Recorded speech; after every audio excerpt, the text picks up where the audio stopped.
Abrazo desde aquí. Muchas gracias. Un abrazo, Adela. Gracias. Buenos días. Buenos días. Te amo, es lo que me tiene aquí. El amor que te tengo. ¿Por qué tienes esas historias? No, ese estado de ánimo. ¿Por qué me dices que solo por esa razón estamos aquí? Porque ya me dedico a dar unas noticias terribles, Gil, de verdad. O sea, esto ya parece un noticiero del narco rojo. Es una cosa horrible. ¿Te acuerdas aquellos periodistas que se dedicaban únicamente a la nota roja? A la crónica de la crónica, sí. Sí, así parecen nuestros noticiarios en estas. Es terrible, yo no quiero. Y sobre todo estos testimonios que acabas de pasar, sobre todo de la madre buscadora, en el sentido que los criminales ya les dijeron que no pueden entrar a buscar a sus hijos porque aquí no entras. Corren riesgo su vida. Y otra vez, ¿dónde están las autoridades? La indolencia, la corrupción, la complicidad. No, es duro, pero también creo que es la forma de describir al país. No le estás poniendo adjetivos que no existen en la realidad. Pues sí. Es lo que está pasando. Sin adjetivos, sin adjetivos. Es la descripción. Dura y cruda. Es la descripción de una realidad compleja, inhumana en muchos sentidos de la expresión. Y cada vez va para peor, sobre todo en términos de violencia. Ahí están los datos, las cifras de cómo están escalando los homicidios en ciertos lugares, cómo cada vez es más difícil que las comunidades puedan salir adelante, cómo el país empieza a una espiral o no termina de superar el espiral de la violencia, que se explica por la complicidad, que se explica por la corrupción, que se explica por 6 años en los cuales se decidió dejarle a los criminales el control de nuestra vida, de la vida de las familias, de la vida de las comunidades. Fíjate que ayer se estrenó, está colaborando con nosotros Oscar Valderas, sí, ¿no? Y ayer pasó su primer capítulo y justo habla de esto, ¿no? En todo el país. En todo el país. La escala, ya lo hemos dicho. Y de cómo los criminales manejan absolutamente todo. ¿Quién puede pasar de una calle a otra y quién no? Es el control territorial del que hemos hablado reiteradamente, Adela. Es los criminales que se han convertido no solamente en autoridad, sino también en los actores económicos más importantes de territorios enteros. Sí, sí. Controlan mercados de lo ilícito, pero también de lo lícito. Con dinero ilícito. Con dinero ilícito. Claro. Y el dinero lícito de la producción, de la generación de inversión que está ahí en muchas comunidades, lo convierten en ilícito. Pregúntenle a los aguacateros o a la plataforma exportadora cómo la captura de esos negocios hoy alimenta actividades ilícitas cada vez más rentables y cada vez más violentas. Basta voltear a ver las cifras de tráfico de personas, extorsión, ahora secuestro, robo, transporte, en fin. Yo creo que ese es el diagnóstico de México, y quien no lo vea pues simplemente se está engañando.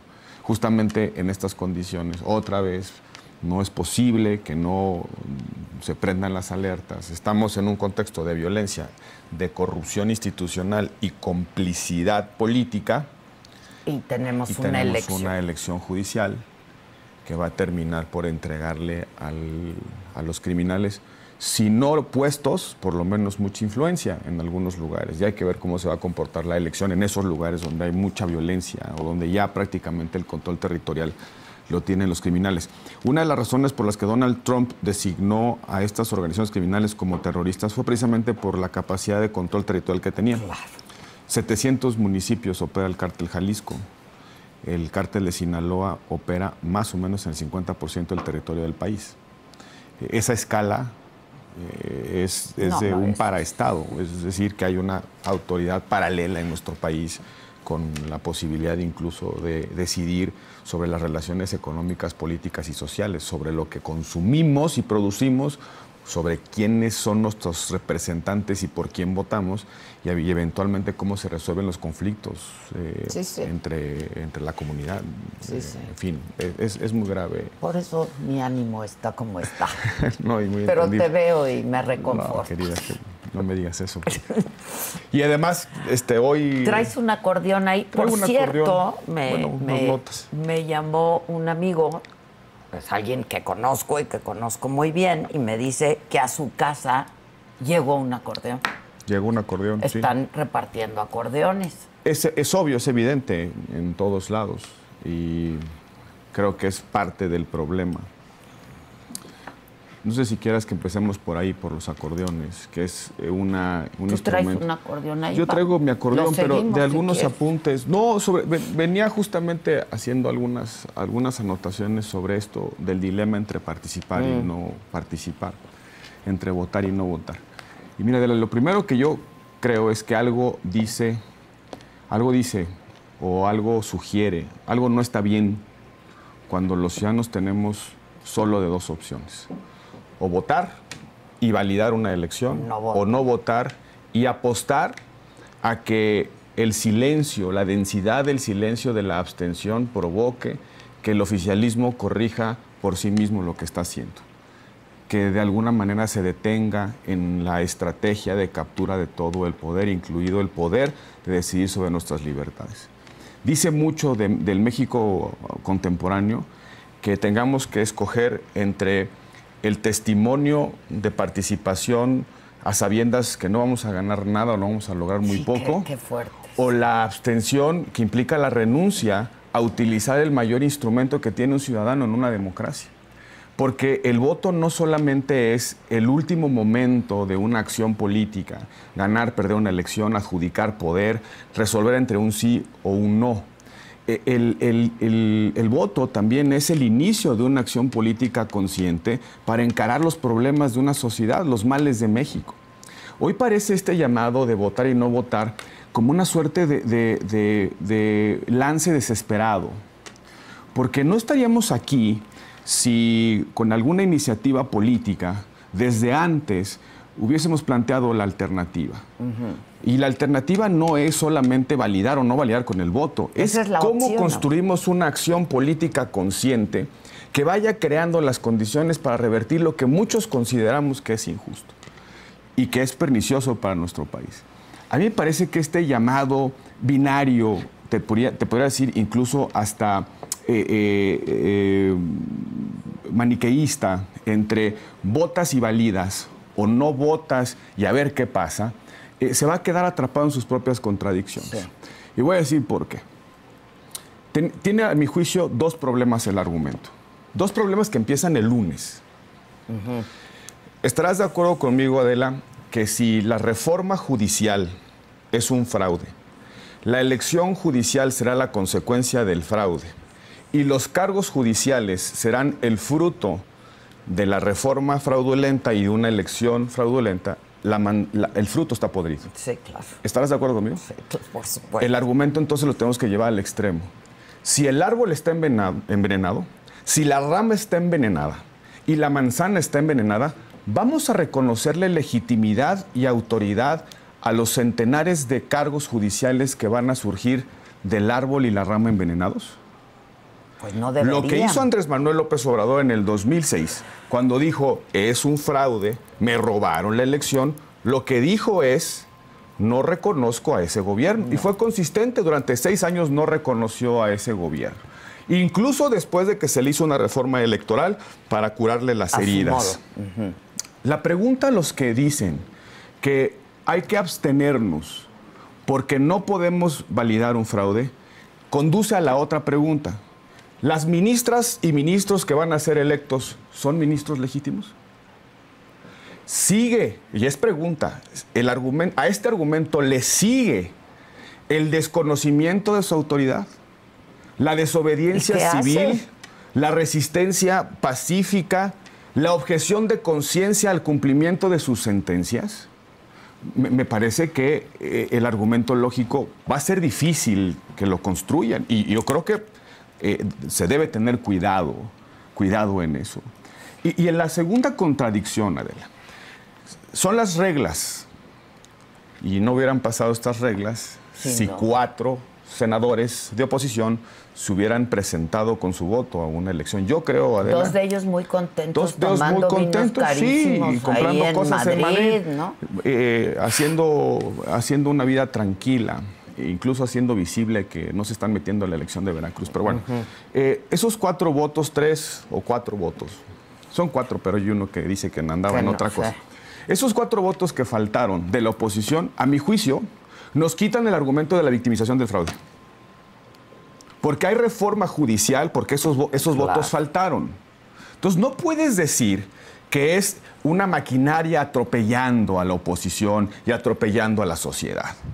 Es el conjunto de circunstancias, muchas de ellas de carácter personal, miedo o coacción, que explican que estemos a menos de una semana, a 3 días, llamando a la sociedad a que mejor preste un testimonio de protesta, no yendo a la elección. Pero sigo con el argumento. Son las reglas. Quien crea que el lunes, me parece una ingenuidad, quien crea que el lunes la presidenta de la República en la mañanera, con 5, 6, 7, 8% de participación, o el 20%, incluso, sí, claro, el 20% de la participación que anuncia el INE, anticipa el INE, que con el 20% o con el 5%, la presidenta va a decir, tienen razón los abstencionistas, no.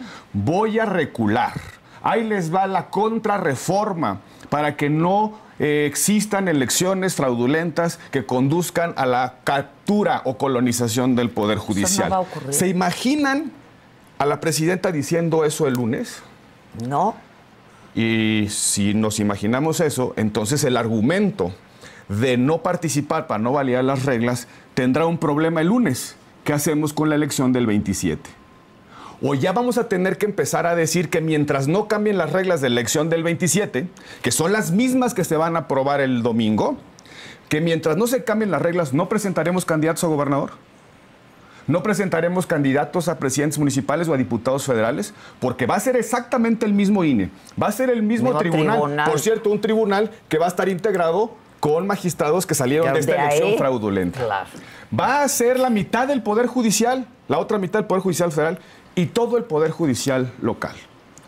En 1976, para los que andan recordando esa anécdota, yo creo que falsificando algunos, no falsificando, pero sí malinterpretando algunos hechos. Quien dice que en 1976 la abstención de la oposición produjo que el régimen de López Portillo hiciera la reforma de 1977 de Reyes Heroles.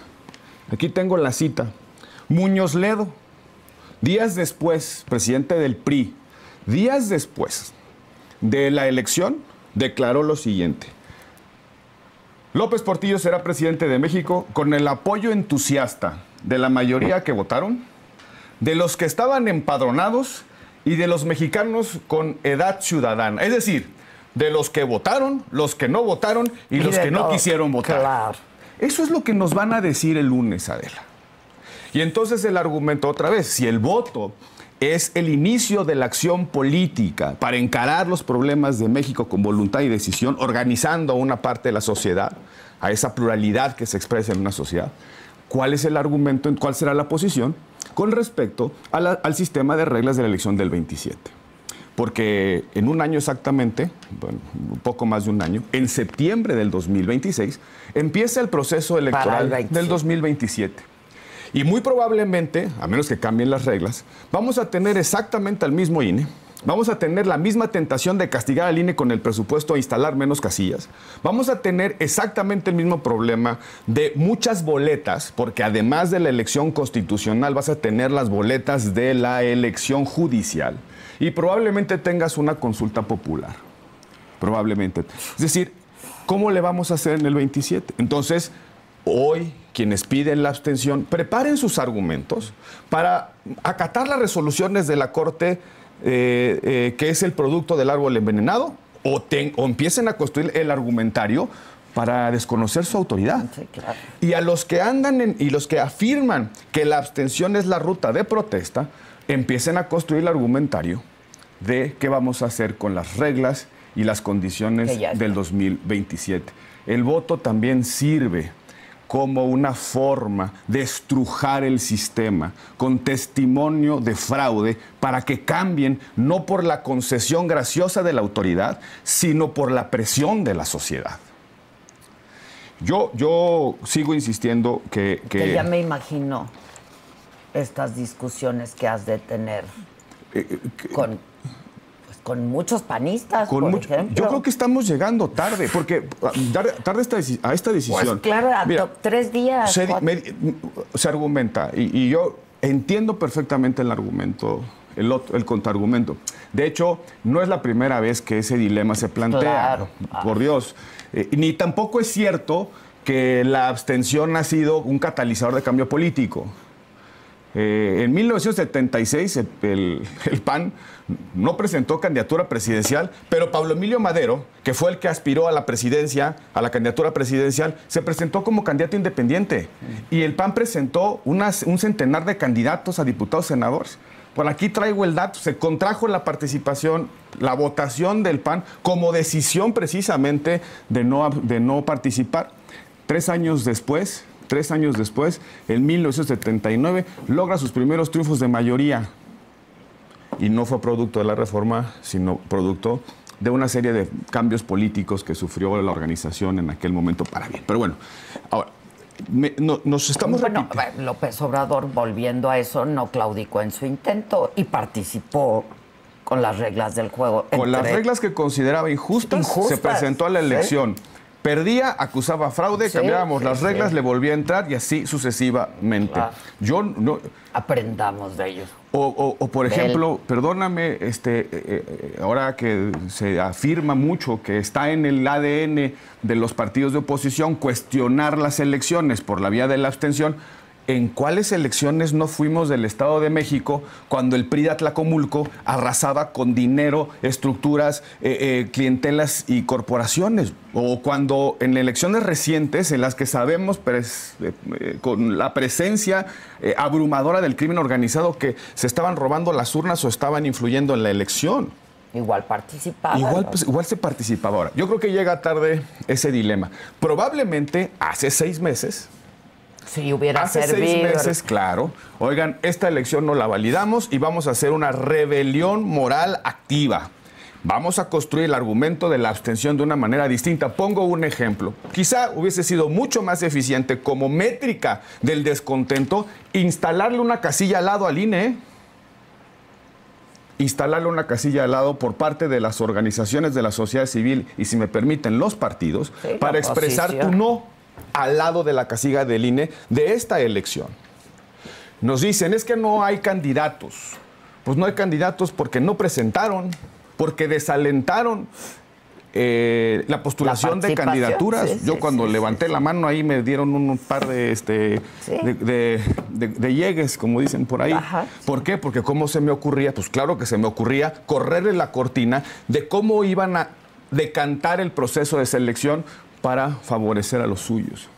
O no me digan... No fuiste idóneo, pero pues hay otros que, ¿no? Pues que sí, ya estuvieron en la cárcel y sí fueron idóneos. Claro, todo el esfuerzo que se ha hecho por parte de organizaciones de la sociedad civil para evidenciar las candidaturas tóxicas, esas candidaturas preocupantes, abogados de narcos, acusados de homicidio, imputados en causas penales de diverso tipo, por acoso sexual, por acoso laboral, personas que están incumpliendo con sus deberes básicos alimentarios. Todos esos candidatos tóxicos que han sido señalados por la sociedad, ahora a esas personas que han hecho ese trabajo le dicen, ¿sabes qué? Tira a la basura tu trabajo, tira a la basura tu participación, tira a la basura el valor que le pusiste a la denuncia, porque vamos a apostar a que en el espejo, el lunes, Claudia diga, espejito, espejito, ¿soy o no soy demócrata? No soy demócrata porque fíjate que el 95% de la población desairó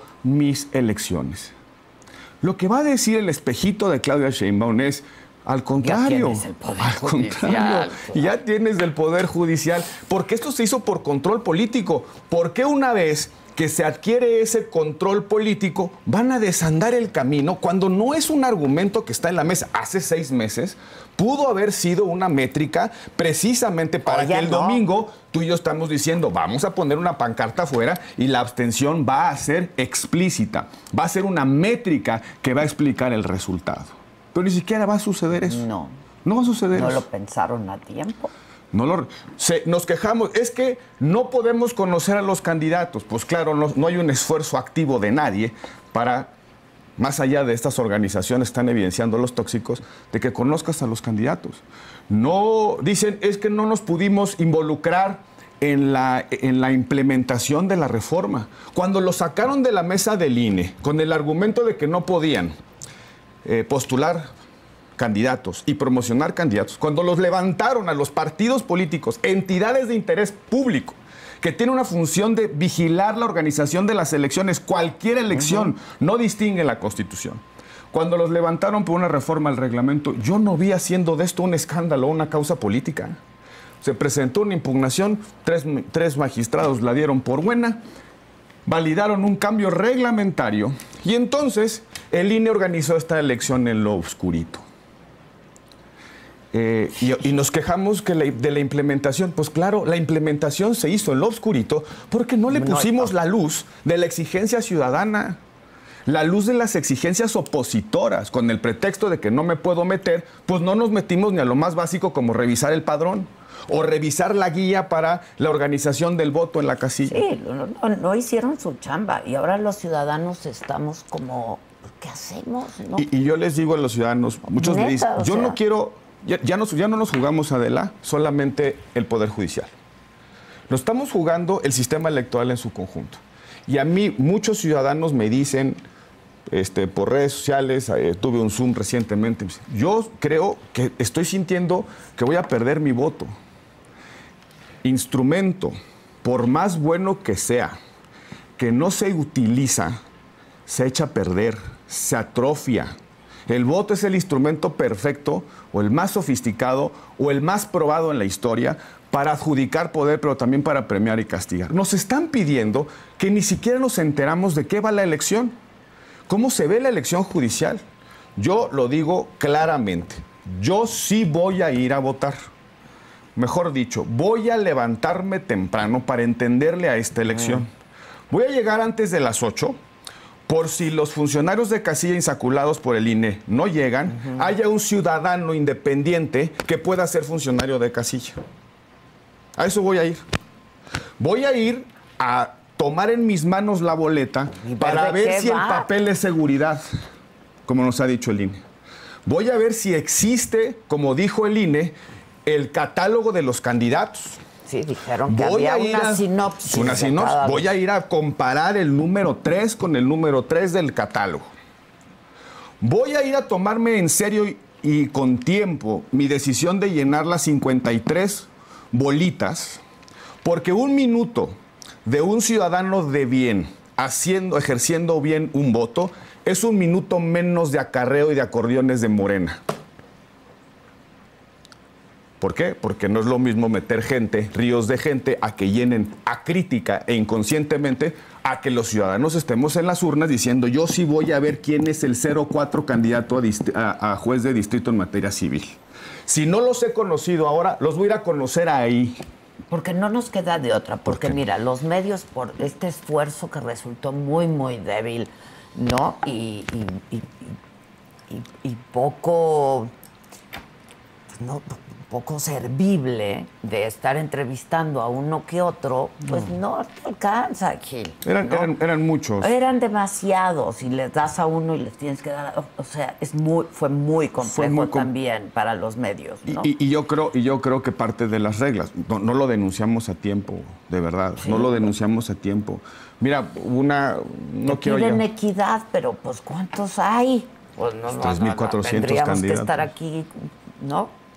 No, y ni los spots ni se digan. Pero otra vez, Adela, a ver, todas esas reglas, esas perversiones a las reglas, esas distorsiones a las reglas, no se combaten, no van a generar, digamos, no van a colapsar con un llamado a que los ciudadanos, sin saber por qué, digan, fíjate, a esta elección no vayas, ¿eh?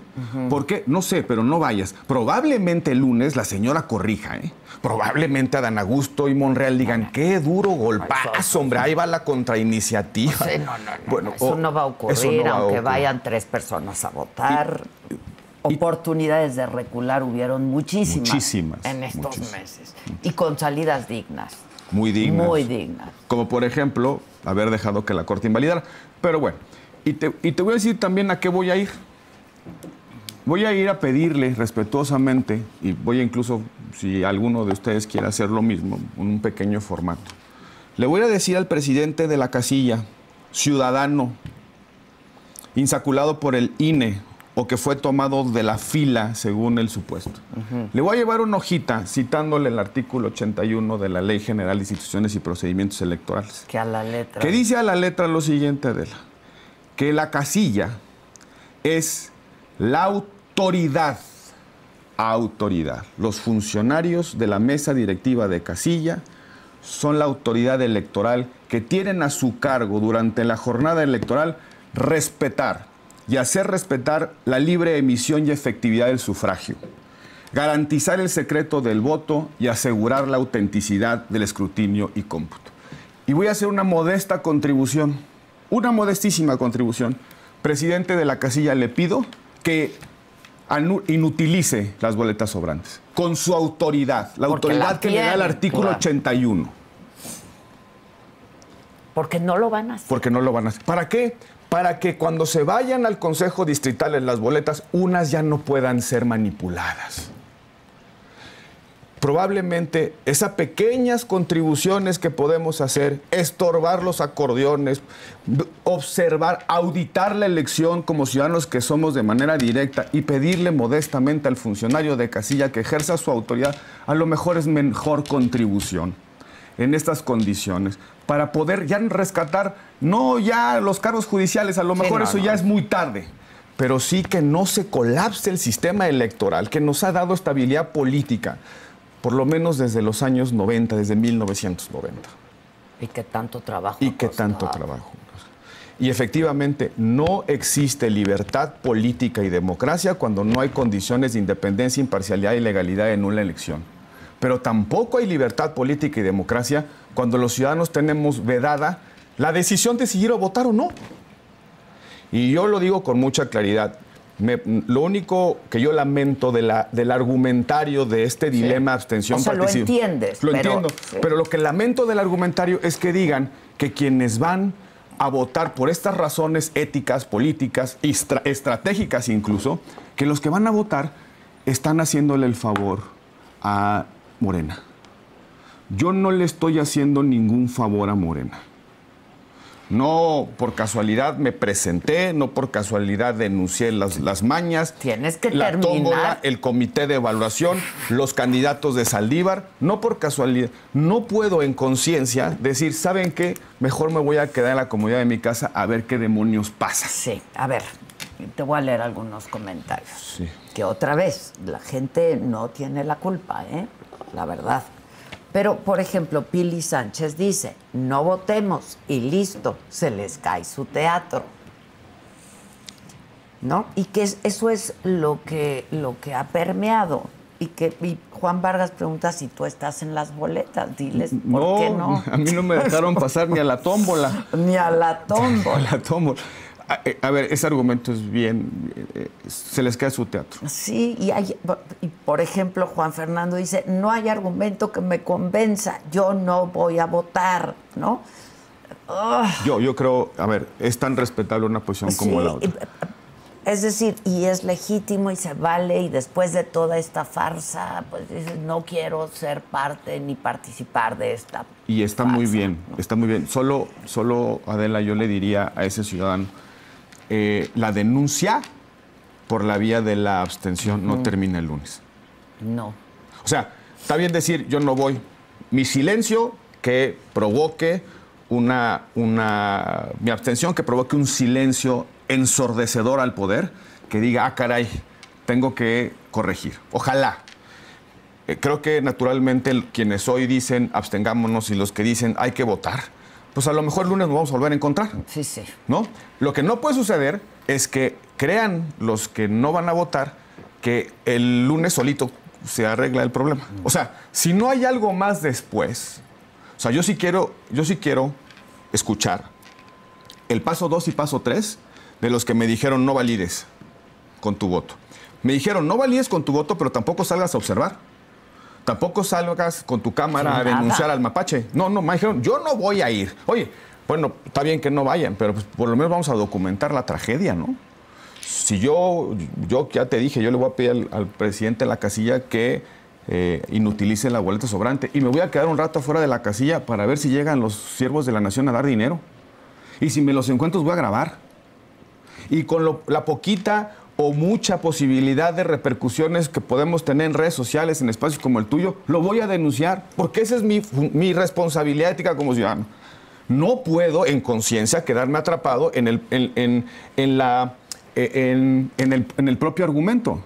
No fui, no denuncié, no fui, mi silencio quizá no sea el dardo de legitimidad que va a cambiar las cosas. Bueno, abstencionistas o quienes queremos hacer de esto la imagen gráfica de un problema mayor, lo decía al principio, algo está muy mal en México, que los ciudadanos tenemos que escoger entre votar o no votar. Sí, sí, sí. El lunes, ojalá, quienes tomaron cualquiera de las posiciones podamos coincidir en el paso 2. Ahí no se acaba la bronca, ahí empieza la bronca del 27. Porque esta no es la elección del aeropuerto, hombre. Esta no es la elección de la revocación de mandato. Aeropuerto sí, aeropuerto no. Ganó la movilización de Morena, el aeropuerto se cancela. Fin del problema. No, lo que esta elección empieza a rutinizar, que vamos a escoger jueces y magistrados, el Poder Judicial que garantiza nuestras libertades, junto con las autoridades políticas, en un contexto de condiciones electorales muy complejas, dificilísimas de enfrentar desde la pluralidad. El problema apenas empieza, no es decir, quiere que se vaya... ¿Cómo argumentas desde la oposición que no sirvió la elección? ¿Cómo vamos a argumentar que presentemos candidatos en la elección del 27? Sí. Solo vamos a presentar candidatos en la elección del 27 si nos cambian al INE, si nos cambian las reglas, solo si eso, yo estoy de acuerdo, ¿eh? Pero no va a ocurrir. Pero no va a ocurrir. Y no va a ocurrir porque me parece una estrategia muy perniciosa es entregarlo todo. Yo creo que hay que pelear en los palmos de posibilidad de pluralismo, hay que pelear. ¿Cómo le decimos? Yo, ¿cómo le digo en conciencia? Al 68.5% de los candidatos que están en la boleta, todos ellos desconocidos, sin duda, al 68.5% de los candidatos en la boleta, que vienen del Poder Judicial, que yo dije no a la reforma judicial porque no se ataca al mérito, y ahora hay que decir, hay que dejarlos solos. Sí. Ahora hay que dejarlos solos. Ahora hay que dejarlos solos. Que pierdan solos. Y pierdan solos. Y no me refiero a dejarlos solos únicamente con el voto. Es dejarlos solos frente a la trampa. Es dejarlos solos frente a que les roben la casilla. Es dejarlos solos a que le ganen la elección en la soledad del Consejo Distrital. ¿Cómo digo, Poder Judicial no se toca? Y al mismo tiempo les digo, judiciales, a ver cómo les toca. Sí. A esos jóvenes que no tenían absolutamente nada que perder y se presentaron a esta elección a ver de qué se trataba. Claro. Bueno, pues arréglenselas como se pueda. Es decir, ni siquiera tenemos tantitita empatía. No vayan a votar algunos que tienen posibilidad de influir políticamente. No vayan a votar. Pero no estaría mal que se pararan afuera de una casilla para inhibir a los siervos de la nación. Esos muchos que tienen fuero, para eso sirve el fuero, ¿eh? A esos muchos que tienen fuero, que pueden ponerle la cara a un siervo de la nación, a esos los necesitamos el domingo. No voten, ¿eh? No voten, pero sí inhiben el fraude. Documenten. Quítanle el acordeón. Presenten una denuncia si hay lana circulando en la elección.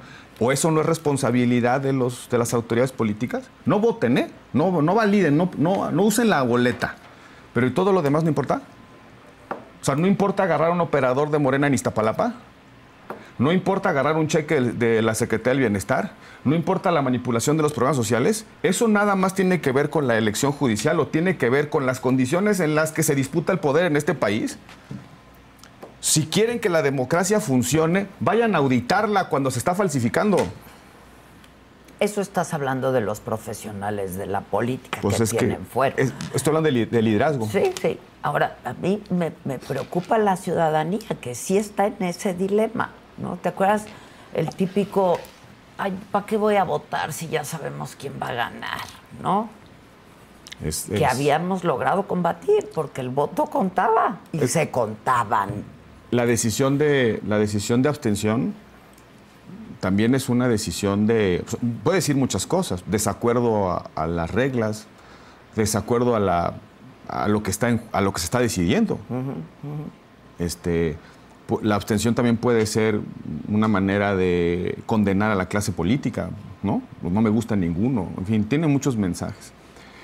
Pero aquí el tema de fondo es que si la abstención va a provocar que se estruje el plan operativo de Morena de convertir la democracia pluralista, la democracia constitucional, en una democracia autocrática o en un autoritarismo con elecciones. Esa es mi pregunta, es mi duda. Sí. Como yo creo que eso no se va a resolver el domingo, yo no quiero que se siembre en la sociedad la idea de que ya está todo perdido y que el instrumento más importante de libertad política, que es el voto, no sirve para nada. Porque lo que nos están diciendo de alguna manera quienes argumentan en la abstención es que tu voto no sirve de nada. A lo mejor el voto no va a cambiar el resultado, pero el voto sí sirve como denuncia, sí sirve como presencia, sí sirve como toma de conciencia directa de que eso que está pasando no se parece a la elección que yo viví en el 2024. Claro. Oiga, resulta que yo fui a la misma casilla y en la casilla a la que yo fui en el 2024, nos va a tocar probablemente la misma, pero no todos porque se redujeron. Pero ¿qué podemos concluir los ciudadanos si vamos a la casilla a la que fuimos en el 2024 y en lugar de encontrar a mi vecino, me encuentro uno de chaleco morado? Y en lugar de encontrarme una elección ordenada, como han sucedido en los últimos años, me encuentro a una manipulación evidente con gente ahí metiéndole a las urnas. La pregunta es si no eso puede provocar que 1, 2 o 3 o 4 o 5 ciudadanos se convenzan que algo está mal en México, claro, más allá de la aprobación que tiene la presidenta, de la intención de voto que tiene Morena y entonces se documenta la farsa y el fraude. Y cobramos conciencia de que algo está mal en el país. Tan es así que los demócratas solo tenemos dos opciones. ¿Votamos y validamos? O no votamos. O no votamos. Yo creo que la democracia se caracteriza porque te abre pluralidad de opciones. Yo lo único a lo que aspiro es que votar o no votar es una decisión tuya. No una decisión personalísima. Una decisión de estrategia, de conciencia, de emoción, de lo que tú quieras. Pero no una condena. No estar arrinconado en una esquina, claro, en este juego maniqueo de, claro, si tú vas a votar, estás alineado con el gobierno, claro, con el oficialismo. Y si no vas a votar, pues a ver cómo suceden las cosas y a ver qué pasa. Yo creo que eso no nos puede suceder. No nos puede suceder como país. Le sucedió a Venezuela y vean en qué acabaron. El poder tiene la tentación. Y acaba de pasar. Una elección sin oposición. Sí, sin oposición. Por cierto, una oposición que pensó que porque había tantitita presión por parte de Estados Unidos, ya iban a arreglarse las cosas. Pues no necesariamente va a suceder así. Ojalá la presión venga, pero no van a cambiar las cosas de la mano de un factor externo, van a cambiar las cosas de ciudadanos que utilicen el voto no como la conclusión de la acción política, sino como el inicio de la acción política. La falta de iniciativa política de las oposiciones y de las organizaciones de la sociedad civil nos tiene hoy aquí. Hace 6 meses el argumento de la abstención pudo haber provocado organización para que el argumento fuera plástico. Aquí está el castigo. No apostarle a la autointerpretación de la métrica de los que no vamos a ir o los que van a ir. Claro. Y créanme, por lo que yo veo, las interpretaciones de las métricas políticas por parte de la presidenta y su partido siempre son favorables a la presidenta y a su partido. No al pluralismo, no a las oposiciones, no a la razón o a la libertad de los otros. ¿Qué más quieren ver? ¿Qué más pruebas? Sí, ¿no? Y una vez te lo anticipo, a ver si la próxima semana que vengamos, si la participación es baja, La presidenta va a decir 2 culpables. La derecha que no le gusta la democracia y el INE que no sabe organizar elecciones. Sí. Si le sale mal. Si le sale mal, que está, híjole, está bien complicada la elección. Muy complicada la elección. Muy complicada la elección en todos los sentidos de la expresión. Sí. Muy complicado el desenlace. Y yo sí creo, más allá de este debate, Adela, ya muy rico y además con todas las complejidades éticas, políticas, históricas.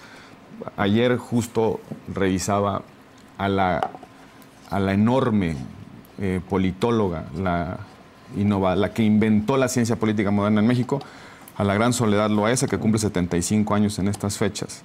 Estaba revisando la biografía del PAN en estas partes sobre el dilema abstención-participación.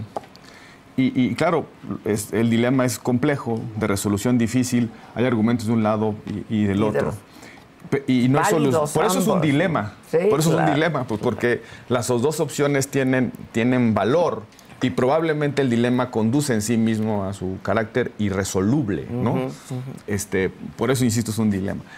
Pero ya en nuestra historia se nos ha planteado y lo único que yo puedo concluir de todo ese aprendizaje histórico es que la democracia se defiende sí con protestas, sí con testimonios, sí con argumentarios, pero también se defiende saliendo a la calle.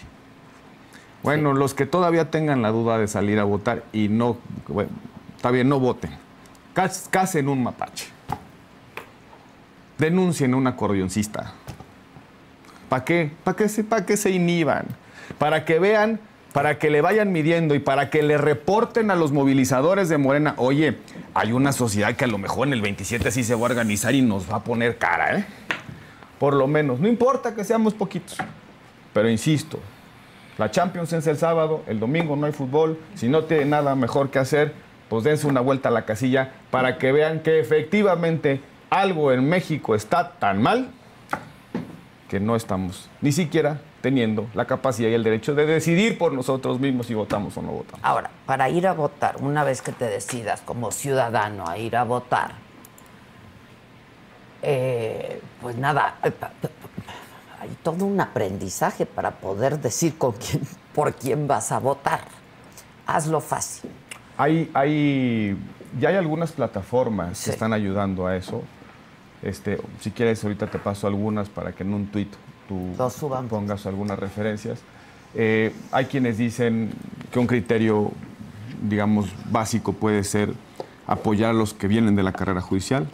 Y hay manera de identificarlos. Por ejemplo, donde la boleta dice en funciones, son los jueces que están ahí.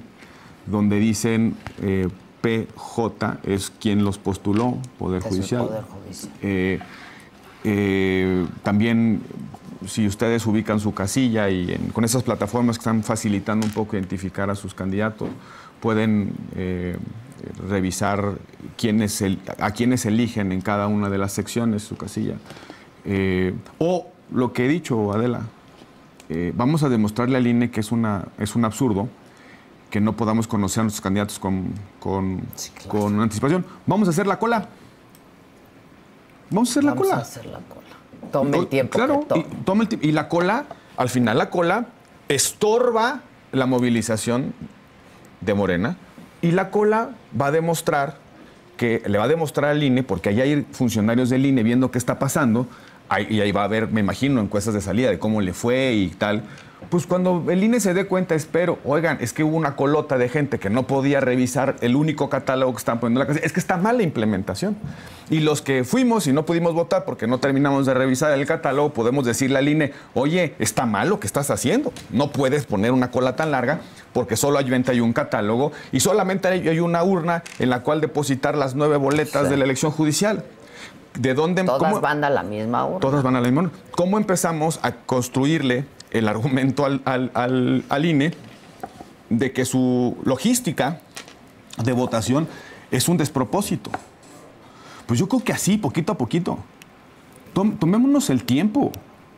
Es una jornada de aprendizaje. Por cierto, ningún país en el mundo nos puede dar alguna orientación de qué hacer en estas circunstancias, porque solo Bolivia, y se le frustraron 3 veces, ha hecho algo parecido. Sí. Pero también hacer mi cola, revisar mis candidatos, tomarme el tiempo del mundo para conocerlos ahí, distorsiona, más bien altera las condiciones que ya se dieron a sí misma los tramposos. Claro. Pues estorba en la trampa, pues. Claro, estorba en la trampa. Estorba en la trampa. Creo que va a haber. Y a los otros, si nos quieren seguir en esa estrategia, pues bienvenidos. Ahí vamos a poner un formatito que dice: presidente de la mesa directiva de la casilla. Con base en el artículo 81, párrafo 2, usted es la autoridad electoral más importante en este momento de la jornada. Destrúyalas. Inutilice las boletas sobrantes. Y el INE no le puede decir nada. Pues sí. Pues sí. Pues sí. ¿Para qué? Para que en la elección del 2027 no nos salgan que no se van a inutilizar las boletas sobrantes de la elección de diputados, o la elección de gobernador, o la elección de presidentes municipales, o cualquiera que sea la elección. ¿Qué opinas de ir y anular la boleta? Hay un argumento erróneo en cuanto al tema de que se facilita, que el voto nulo facilita que ganen los que tengan más número de votos. Y voy a explicar por qué. A diferencia de una elección ordinaria, tú votas por un partido u otro. Entonces, si tienes 100 votos y votas 90, el universo para calcular el mayor número de votos no es 100, sino 90. Claro. Pero hay que recordar que aquí en esta elección no votas por una u otra opción, sino votas por opciones. Tienes un hasta votos. Entonces, no necesariamente se produce ese efecto, por lo menos no en mi interpretación. Entonces, ¿se puede anular la boleta? Sí, va a computar en la participación, pero no se va a convertir en votos. No es que aumente la posibilidad de que ganen, claro, porque los votos son por numerito, pues. Sí. La anular es una opción. Pero más allá de la decisión de anular, votar por unos, votar por todos, es crear este contexto de no te voy a dejar hacer trampa. Quienes tengan la duda o quieren mandar un mensaje, hay uno muy simple. Digamos claramente que habemos ciudadanos que no les vamos a hacer facilita la trampa. Y que con nuestro teléfono celular, que es extensión de nuestra iniciativa política, vamos a cachar no pasa nada, ¿eh? No pasa absolutamente nada. Se pueden meter con su teléfono a la casilla. Alguien dice aquí que para eso están los periodistas, que vamos a ir a documentarlo, pero pues... Pues es que aumentamos la escala. No, imagínate, pero además esto es lo más democrático que hay, ¿no? Yo digo que la verdad, yo digo que hay reporteros en potencia. Claro, es lo que te iba a decir. Claro. Yo digo que el signo de los nuevos tiempos es que hay un youtubero en cada hijo que celular te dio. Entonces, pues también que haya un reportero en cada ciudadano que va. Y si no quieren, yo comprendo, no quieren ir a votar, no voten. Pero dense una vueltecita para que los tramposos no tengan un paseo en bicicleta. A ver cómo va. A ver, ¿y de qué va, como dice la canción? Pues, ¿qué? ¿Vas a estar muy codiciado el lunes? Pues no sé cómo vaya a ir. Voy, mano. Ahí sí me no fumo, pero me mandas unos cigarrillos al separo. Porque sí, yo no tengo fuero, pero sí tengo ganas. Bueno, y por cierto... Y ni fumas, no, ni fumo. Por cierto, hay unos jóvenes en la plataforma Defensores y en otros lugares que van a hacer cosas el domingo, que van a habilitar plataformas para denuncias, que van a tener algunos teléfonos para ayudar a dar información. Vamos a circular, yo espero, este formatito, esta cartita respetuosa a los funcionarios de casilla para que se inutilicen las boletas sobrantes. ¿Qué artículo? ¿Cuál? ¿Qué le leemos? El artículo, aquí lo tengo, mira. Sí, es el artículo 81, párrafo 2, capítulo 5 de la Ley de Instituciones y Procedimientos Electorales. Vuelvo a leer. Las mesas directivas de casilla como autoridad electoral tienen a su cargo durante la jornada electoral respetar y hacer respetar la libre emisión y efectividad del sufragio, garantizar el secreto del voto y asegurar la autenticidad del escrutinio y cómputo. Basta con que algunos convenzamos a los funcionarios de casilla y que le digamos con toda claridad, pide eso. Y dejemos documentada esa irregularidad de abajo para arriba, para que en el 27 sea una discusión en el Consejo General, no de noche como pasó esta, sino una discusión en el Consejo General del INE para evitar que las trampas de hoy sean las realidades normalizadas de mañana. Pues como te despido, como empecé, te amo. Yo a ti, mi querida. Y la gente está muy contenta. Espero hayas convencido a algunos con tu argumento. Muchas gracias. Algunos. No sé, ya no convencí a todos, pero bueno, sobre todo al comité de selección. Pero bueno, sobre todo. No pudiste. No pudiste. Ni modo. No, ahí sí. Qué lástima. Será para la otra, ¿verdad? Imagínense tenerlo ahí, ir a votar por Gil de ministro. Eso nos tenía muy entusiasmados. Pues es que, pero también son perversos, pero no. Pues sí. Pero bueno, ojalá en el próximo haya... Mira, ¿sabes qué estoy esperanzado? Que de esta experiencia van a salir buenos candidatos. Ojalá. O sea, yo he visto unos muy buenos, unas muy buenas, jóvenes sobre todo. Hay unos que son una desgracia, ¿verdad? Pero hay unos muy buenos. Creo que hay reserva, hay cantera. O sea, esta elección si va a dejar algo bueno, es que va a haber muchos liderazgos que ya le entendieron que la política no está tan lejos de su realidad. Claro. Esos que tuvieron que salir a la calle, meterse a Iztapalapa, hacer campaña, ya más o menos, ya tuvieron una experiencia vital que les puede convencer de que la política es una cosa que podemos hacer todos. Sí, y ojalá los partidos, sobre todo en el que yo milito, haga una auscultación de esos candidatos, porque va a haber reserva moral ahí, política, para poder construir cosas. Sí, porque la política es algo muy serio como para dejársela a los políticos profesionales. Decía Charles de Gaulle. Bueno, gracias. Es así como concluye. Gracias. Muchas gracias. Gracias, Gil. Oigan, les decía...